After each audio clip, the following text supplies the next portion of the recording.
Hey guys, it's Lynx. League of Legends Season 7 is coming to a close, so it's around the time that players start thinking about the preseason and what role they might want to pick up, or maybe they just want to improve at a role in general. Over the years, I've learned many useful skills and tricks for jungling, and would like to give you my knowledge. If you're wondering, I'm currently Platinum 3, which is top 5%, so you can have a little faith in me that my knowledge should give you an edge over your opponents. Alright, I've been blabbling on about myself long enough, let's get into it. As a jungler, there are many things that you should know how to do, but I'm going to list off the most important 3. Practice these 3 things, and you should improve your play. Alright, let's talk about warding.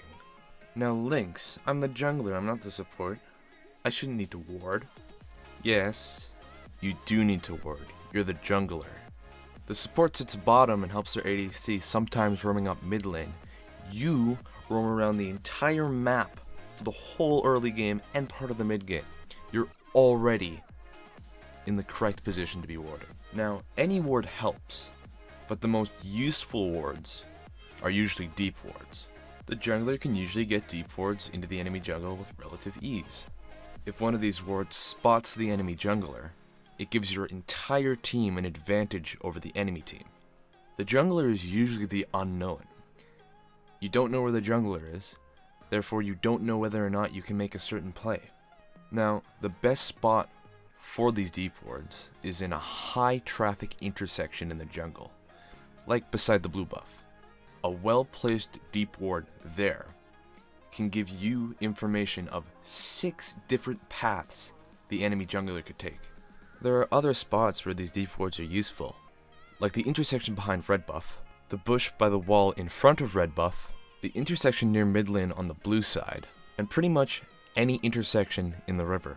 This warding strategy is a huge difference between low elo and high elo junglers. Another tip for warding, while not as helpful as deep wards, could still save you a little bit of trouble, specifically in the category of warding bushes.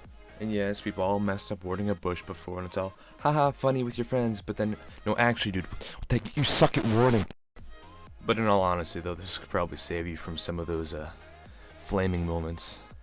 I always had my warding trinket on quick cast because, you know, it's easy to do, you didn't have to do as many inputs. About a year ago though, I figured out that if you have it off of quick cast, there's a little bit of helpful information that it can give you. If you activate your warding trinket and hover over a bush with your cruiser, you'll see that your cruiser is colored blue when it's not going to go into a bush and green when the ward will land inside the bush. Additionally, there's a large white ring that stretches out around your cruiser. That is the vision radius the ward will give.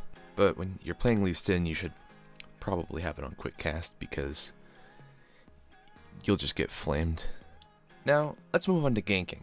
Everybody knows that the jungler ganks, and while most low elo players tend to know where to gank, most don't know how to get there. Let me explain. In order to gank successfully, you need to be the right character level.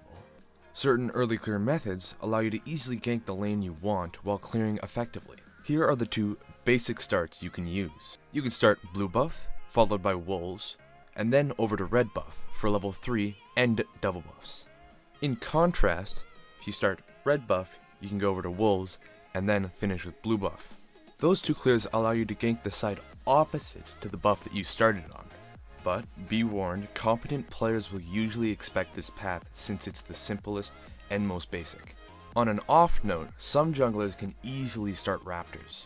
If you do start raptors, you can go over to red buff, followed by blue buff, and then you'll be about level 3.5, giving you an XP advantage.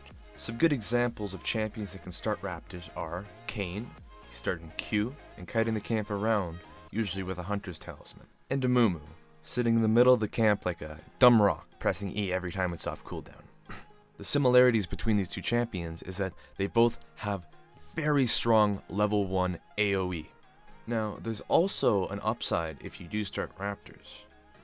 After doing the raptor camp, you can go to red buff, followed by the little Krug or the scuttle crab to be almost level 3 prepared for a gank on the same side as red.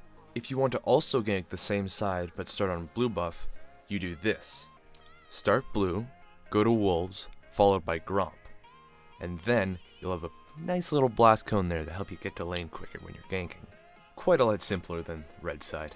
And here we are at the last skill that I'll be telling you about. Pay attention to the map. I can't stress this enough. The map is the single most useful tool that you have at your disposal while you're playing the game. Challenge yourself. Look at the map once every 5 seconds. Doing that can really improve your knowledge on what's happening in the game. And with that, that's my 3 useful skills. If you want to get into the jungle, you need to use these. It will really help you out, and you should be able to rank up really nicely with these skills in your arsenal. Pleasure telling you guys. This was Lynx, and if you have something that you want to talk about, any skills you have in the jungle, make sure to leave them in the comment section below. Start a conversation. Alright, we'll see you guys then.